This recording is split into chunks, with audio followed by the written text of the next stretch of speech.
नमस्कार साथियों, कैसे हैं आप सभी। आशा करता हूँ आप सभी बहुत अच्छे होंगे। साथियों, आज के हम लोग इस वीडियो में कक्षा 10वीं हिंदी के कुछ महत्वपूर्ण प्रश्न को लेकर के आपके समक्ष प्रस्तुत हुए हैं। साथियों, आज के हम लोग इस वीडियो में कुल 12 प्रश्न को लिए हुए हैं। चूँकि आप लोग जानते हैं कि जो आपका गद्य खंड है गोधूली हिंदी का, उसमें 12 चैप्टर हैं।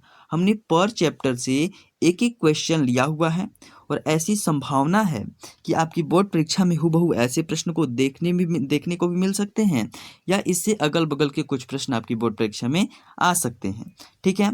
या बोलें कि जो कुछ ऑब्जेक्टिव प्रश्न आपकी बोर्ड परीक्षा में आते हैं तो 1 या 2 यानी कि इसके अगल-बगल ही ऐसे हो सकते हैं। तो आप इन प्रश्नों को ज़रूर याद करें क्योंकि आपके लिए काफ़ी बोर्ड की परीक्षा के लिए काफ़ी महत्वपूर्ण है, ठीक है?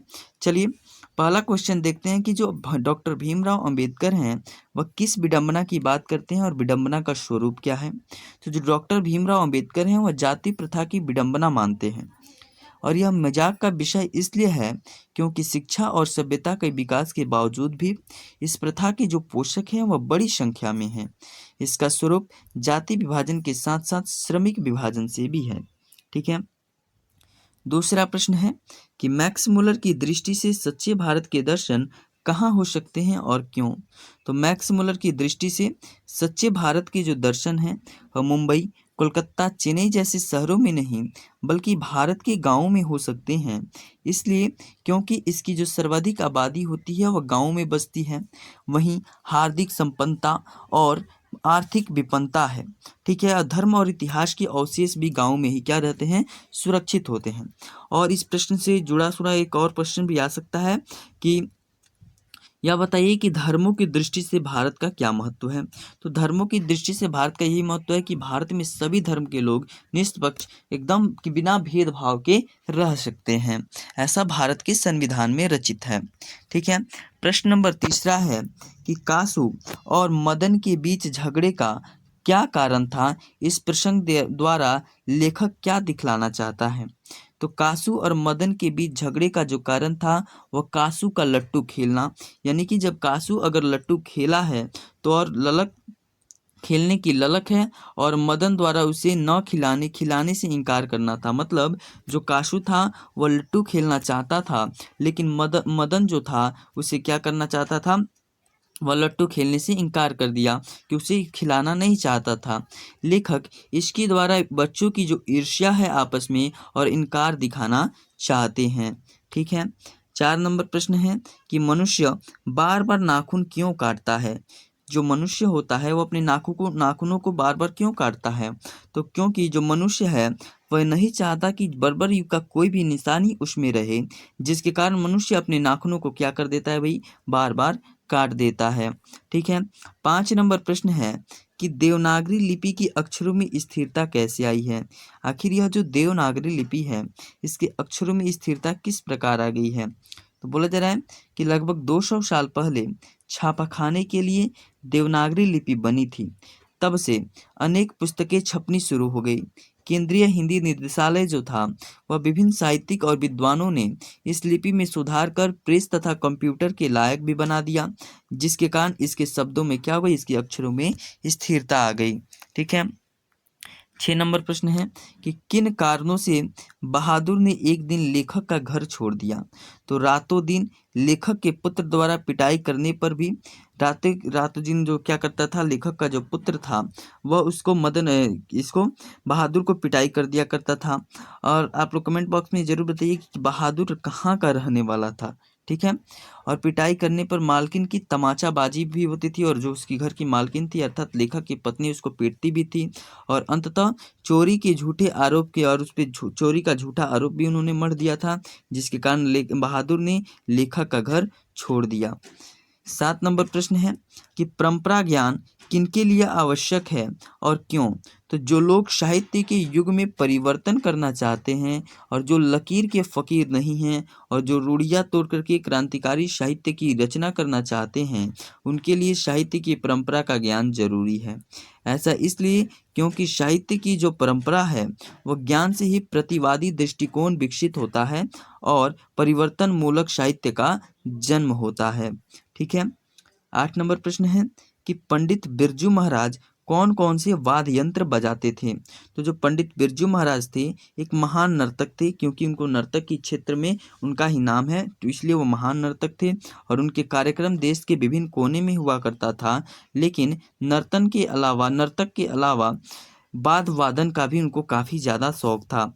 वह सितार, तबला, हारमोनियम, गिटार, सरोद, बांसुरी आदि बजाया करते थे। यह जो प्रश्न है कि जो पंडित बिरजू महाराज हैं कौन कौन सा वाद्य यंत्र बजाते थे, तो सितार बजाते थे, तबला बजाते थे, हारमोनियम, गिटार, सरोद या बांसुरी।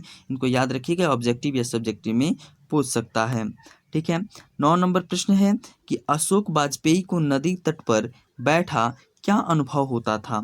तो जो अशोक वाजपेयी थे वे दक्षिण फ्रांस की रोन नदी के किनारे बैठे हुए थे और लेखक को ऐसा लगता है कि वह भी नदी के साथ जो उसका प्रवाह जैसे कि बह रहा है, प्रवाह से मिल बह रहे हैं। मतलब जैसे जैसे नदियाँ बह रही है उसके जो प्रवाह है, मतलब जिस प्रकार उसकी लहरें हैं उसी में वह मिल करके बह रहे हैं। शीतल और स्वच्छ जल में कभी भी सुनने को उसी के तरह वह क्या करते हैं, समझने लगते हैं। प्रश्न नंबर 10 है, मछली को छूते हुए संतु क्यों हिचक रहा था? तो संतु अभी अबोध बालक है, ठीक है, और उसे नहीं मालूम है कि मछलियाँ काटती नहीं हैं। ठीक है, वह जानता है कि जब मैं मछली को छूऊंगा तो मछली मुझे काट लेगी, इसलिए वह मछलियों को छूने से हिचक रहा है। और बड़े भाई के समझाने पर वह एक बार छूता है, लेकिन झट से अपनी उंगली को भी हटा लेता है। उसके मना करने का भी डर अभी भी बना हुआ है। ठीक है। 11 नंबर प्रश्न है कि डुमराव की महत्ता किस कारण से है? तो देखिए जो डुमराव था यानी कि बिस्मिल्लाह खां का, तो डुमराव की महत्ता यह 2 कारणों से है, क्योंकि डुमराव के जो आसपास की नदियों के किनारे में रीढ़ यानी कि नरकट नामक एक प्रकार की घास पाई जाती थी, जिसका प्रयोग किया था शहनाई बजाने वाले जो वाद्य यंत्र होता था उसमें किया जाता था।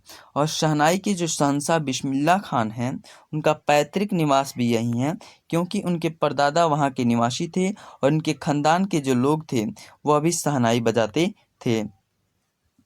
चलिए अंतिम यानी कि 12 नंबर प्रश्न को देखते हैं, सबसे लास्ट चैप्टर का।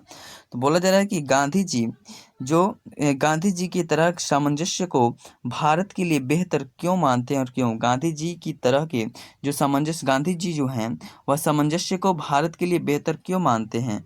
ठीक है, तो गांधी जी जो हैं प्राकृतिक सामंजस्य को स्थापित करने के पक्षधर थे, क्योंकि हमारे देश में जो विदेशी भी आकर बस चुके थे उनकी और हमारी संस्कृति में अनेक आदान प्रदान भी हो चुके हैं। वैसे संस्कृति के पक्षधर वे नहीं थे जिससे एक प्रमुख संस्कृति जो है वो बाकी जितनी भी संस्कृति हैं उसको हजम कर जाए, यानी कि कृत्रिम और बलपूर्वक कहीं सामंजस्य नहीं हो। ठीक है, ऐसे ही कुल 12 प्रश्नों को लेकर के हम आपके समक्ष प्रस्तुत हुए थे। ठीक है, आप भी इन मछलियों की तरह जिस प्रकार ये मछलियां हैं वह इस नदी में तैर रही हैं, आप भी अपनी बोर्ड परीक्षा में वैसे ही सभी शब्दों को सजा करके ऐसे प्रश्नों के उत्तर लिखें, ऐसी मैं कामना करता हूं। और अभी हिंदी के अभी तो गद्य खंड का 12 प्रश्न लिए थे, अभी कुछ 12 प्रश्न और लेंगे आपके काव्य खंड से, और उसके बाद कुल कुछ प्रश्नों को लिया जाएगा और चर्चा किया जाएगा कि आपकी बोर्ड परीक्षा में और कैसे कैसे प्रश्न पूछे जा सकते हैं। आशा करता हूँ आपको यह वीडियो अच्छा लगा होगा। अगर आपको यह वीडियो अच्छा लगा हो तो इस वीडियो को ज़्यादा से ज़्यादा शेयर कीजिएगा। अगर हमारे चैनल पर पहली बार विजिट किए हों तो हमारे चैनल को सब्सक्राइब कीजिएगा। ठीक है, मिलते हैं अगले वीडियो में। और हाँ, आप अगर इसका नोट्स पाना चाहते हैं तो हमारे टेलीग्राम चैनल एजुकेशनल ज्ञान केंद्र पे जुड़ जाइएगा। मैं इस वीडियो के डिस्क्रिप्शन में उसका लिंक दे दूंगा। ठीक है, और यह आपको वहाँ पे नोट्स मिल जाएगा। ठीक है, मिलते हैं अगले वीडियो में।